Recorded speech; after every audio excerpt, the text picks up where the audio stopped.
नमस्कार दोस्तों, स्वागत है आप सभी का आपके हमारे YouTube चैनल सरकारी इन्फॉर्मेशन में। मैं हूँ राज। तो आपको पता है कि पूरे बिहार में सर्वे शुरू हो चुका है और बहुत ही जोर शोर से सर्वे हो रहा है। हम आपको दिखाएंगे बिहार के 38 जिलों में जो पंचायत में जा के शिविर लगाया जाता है, कैंप लगाया जाता है। वहां पे जो आते हैं अमीन, जो आते हैं शिविर के प्रभारी आते हैं, कानूनगो आते हैं, वो लोग क्या बताते हैं आपको हम वो दिखाएंगे। इसलिए आप इस वीडियो को अंत तक देखिएगा। हमने शिविर का जो है वीडियो बनाया है, उस वीडियो में संपूर्ण जानकारी दी गई है, जैसे कि सर्वे के कराने से क्या फायदे हैं, मृत्यु हो गया अगर आपके दादा परदादा का या फिर उन व्यक्ति का जिनके नाम से जमीन है, तो वो लोग कैसे सर्वे कराएंगे। बहुत सारा गांव से अगर आप बाहर हैं या फिर आप आउट ऑफ स्टेट के रहने वाले हैं, आपने बिहार में जमीन लिया है, तो आपका सर्वे कैसे होगा, या फिर सर्वे ऑनलाइन कराना चाहिए या ऑफलाइन कराना चाहिए, उसके विषय में जानकारी आपको मिलेगा। फिर ये भी है, बहुत लोग का यह भी सवाल आता है कि किसी का मौखिक बंटवारा है तो उसका जो है किस तरह से जो है उसका सर्वे होगा। बहुत लोग का यह भी है कि परदादा का जमीन है, उसको हम अपने नाम पे कैसे लें। बहुत का यह भी जो है कि हमारा कोई जमीन जो है हड़प लिया है या फिर कहीं झगड़ा वाला जमीन है, तो उसको कैसे हम जो है सर्वे कराएंगे। बहुत का यह भी है कि हमने जो है जमीन को खरीदा है और उसका मोटेशन नहीं कराया है, तो वैसे केस में क्या है कि हम कैसे जो है सर्वे कराएंगे। इसके रिगार्डिंग संपूर्ण जानकारी शिविर में आए जितने भी पदाधिकारी हैं उनके मुंह से सुनिएगा, समझ में आएगा और बारीकी से सुनिएगा और अंत तक देखिएगा। अगर आप अंत तक देखते हैं वीडियो, तो कहीं ना कहीं आपके सारे कंफ्यूजन दूर हो जाएंगे और आप समझ पाइएगा कि शिविर जो लगता है उसमें क्या क्या चीज बताई जाती है और क्या क्या आपको करना चाहिए। लगातार गुम हो जाता है तो काफी परेशानी होती है। अब इस सर्वे से फायदा आपका ये होगा कि आपका जो पूर्वजों के नाम से जो जमीन है वो आपके नाम से चढ़ जाएगा और आपका जो नक्शा है, नक्शा अपडेट हो जाएगा आपका हिस्सा के मुताबिक रफल के अनुसार। इससे आपके ये भी बेनिफिट होगा। मान लीजिए आप दुनिया से चले जाते हैं, आपके जितने भी जो वंशज बचेंगे तो किसी के साथ बेईमानी न करेंगे। अभी जैसे देखा जाता है कि रोड के किनारे 10 कट्ठा जमीन है, उसमें से कोई बड़े भाई या कोई भी उसमें से एक सदस्य के अंदर थोड़ा सा दिल में बेईमानी आता है, रोड के किनारे से जाकर के फरोख्त से बेच देता है। ये सारी कठिनाई परेशानी से आपके वंशज बचेंगे और ये अपने लिए नहीं तो अपने वंशज के लिए, अपने औलाद के लिए आप लोग सर्वे कराएं। इसमें कुछ दो दायित्व बनता है, एक अमीन साहब का दायित्व है, एक और आपका दायित्व है। अमीन साहब का दायित्व है कि सबसे पहले ये सीमा का काम करेंगे जिसमें आप लोग भी सहयोग करेंगे। इसके बाद से अपना मुस्तकिल का काम करेंगे। जो तीसरा जो महत्वपूर्ण जो वर्ग होगा वो किश्तवाड़ का होगा।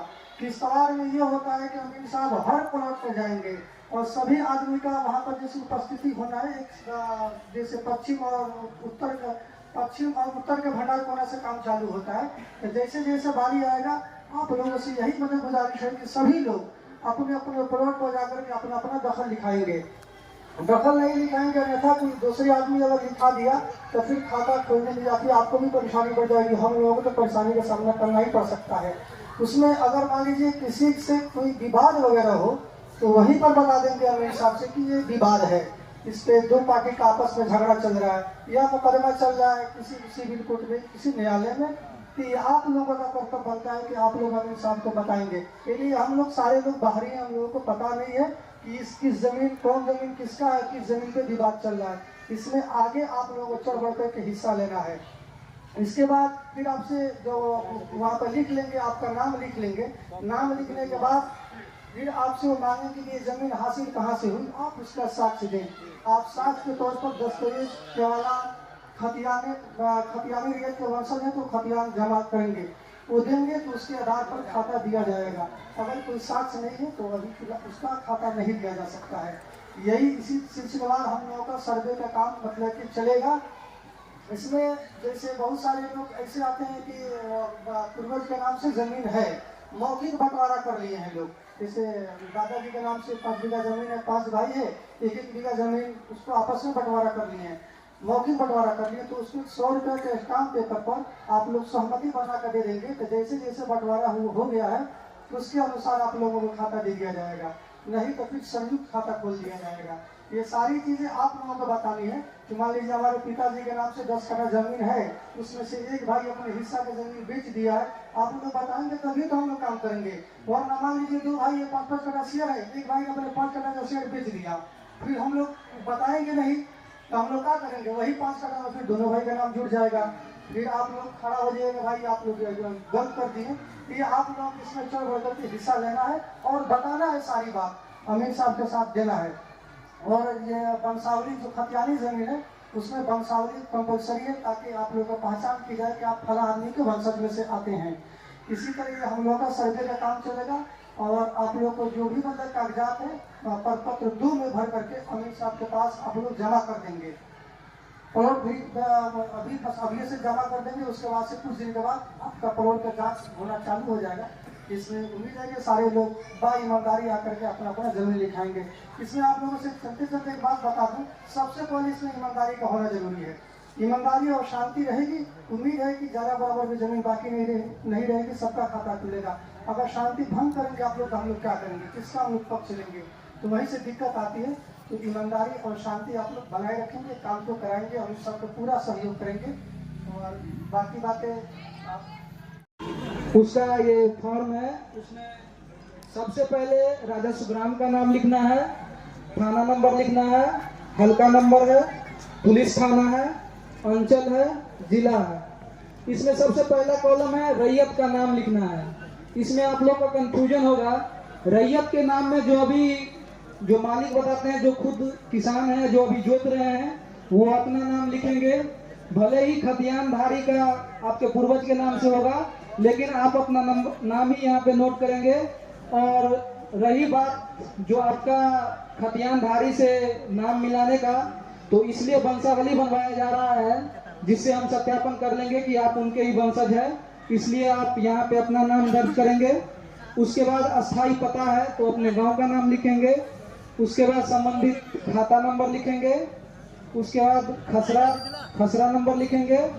उसके बाद रकबा है, रकबा में आप लोग अपना कट्ठा और धूर में नहीं लिखेंगे, एकड़ और डिसमिल में चेंज करके लिखेंगे।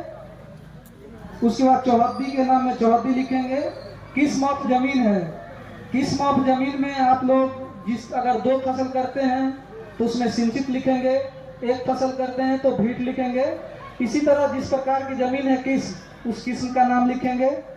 शेष छोड़कर लगान, अगर आप लोग लगान भरते हैं, रसीद है तो वो लिखेंगे, अन्यथा छोड़ देंगे।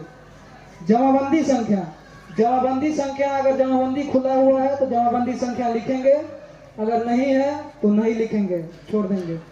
भूमि पर दावा का आधार यथा उत्तराधिकार, आप लोग जो जमीन दिखाते हैं इसमें लिखते हैं वो आपको किस आधार पे जमीन प्राप्त हुई है, वो नोट इस पे लिखेंगे। अगर आपका खतियानी जमीन है तो उत्तराधिकार लिखेंगे।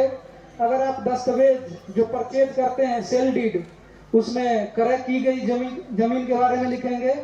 या फिर अन्य माध्यम से, जिस भी माध्यम से आपको जमीन प्राप्त हुई है, दान पत्र, पर्चा, जिस माध्यम से प्राप्त हुई है वो लिखेंगे। लास्ट में कॉलम है अभियुक्ति का कॉलम, उसमें आप लोग अगर उसमें कोई विवाद है, न्यायालय में केस चल रहा है, तो उसमें केस नंबर लिखेंगे, नोट करेंगे।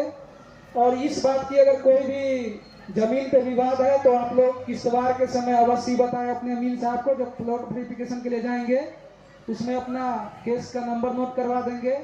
क्योंकि न्यायालय का जब तक निर्णय नहीं आ जाता है तब तक उस पर हम लोग कुछ नहीं करेंगे। न्यायालय का निर्णय ही सर्वमान्य है, इसलिए आप लोग ये बात को ध्यान में रखेंगे। इसी तरह से फॉर्म है, इस फॉर्म के साथ अपना जितना भी पेपर डॉक्यूमेंट है उसका फोटो कॉपी लगाएंगे। उसके साथ आधार कार्ड, मोबाइल नंबर जरूर ही दर्ज करें, क्योंकि सारा प्रोसेस ये ऑनलाइन होने जा रहा है। इस चीज का आप लोग इन बातों पे ध्यान देंगे।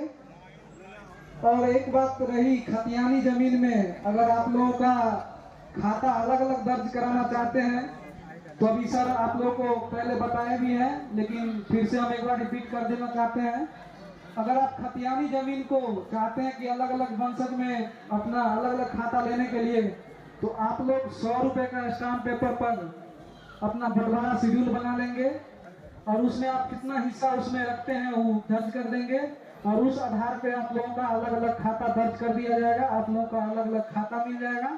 अगर आप लोग बंटवारा शेड्यूल नहीं बनाते हैं तो आप लोगों का साझा खाता खुल जाएगा, जो सम्मिलित खाता रहेगा।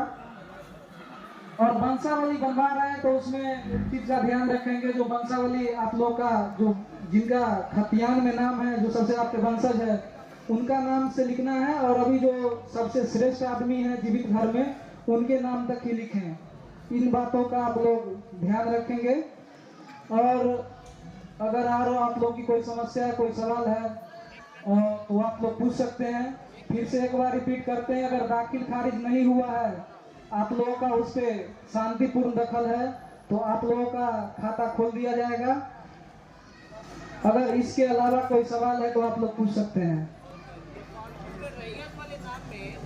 दो भाई हैं तो दोनों का नाम लिखाएंगे कि एक आदमी का नाम लिखाएंगे? जी, अगर बंटवारा शेड्यूल बना लिए हैं तो आप अपना ही नाम लिखेंगे, अगर नहीं बनवाए हैं तो दोनों भाई का नाम लिखेंगे। इसलिए पहले ही बता चुके हैं कि आप बंटवारा शेड्यूल बना लें। अगर बंटवारा शेड्यूल बनाते हैं तो अलग अलग अपना फॉर्म भरेंगे, जितना उसमें आप लोग हिस्सा दिखाते हैं खेत के नंबर के साथ लिखेंगे। और अगर नहीं तो दोनों भाई का अगर साझा खाता खुलवाना चाहते हैं तो आप साझा दोनों भाई का नाम लिखेंगे। इसके अलावा अगर कोई किसी को पूछना है, नहीं तो इस कार्यक्रम को समाप्त किया जाएगा।